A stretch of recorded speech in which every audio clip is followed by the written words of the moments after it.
guys, good morning. Welcome to watch my video. So nandito po kami guys sa isang lugar na parang Baguio City guys. So yan ang ginagawa po namin. Nakaka-enjoy po dito. Nag-unwind lang po kami. Kasamaan ko ang mga cousin ko at si Habibi at yung mga anak ko guys. Family bonding po ito guys.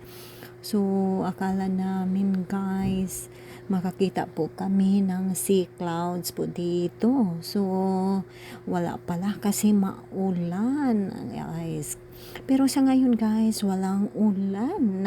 Naka-witness po kami sa magagandang lugar ng umagang to. Ang foggy guys, parang Baguio talaga guys.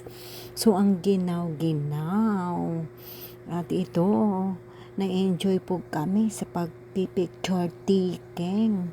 So ayun ang ginagawa po namin guys, kahit wala pang almusal, nagpipicturan po kami. So sa to ang lugar na to, sa na-locate to guys, sa Barangay Villariza, Malimono, Surigao del Norte. So come on guys, bisita po kayo dito, ang ganda-ganda. So thank you for watching my video. God bless.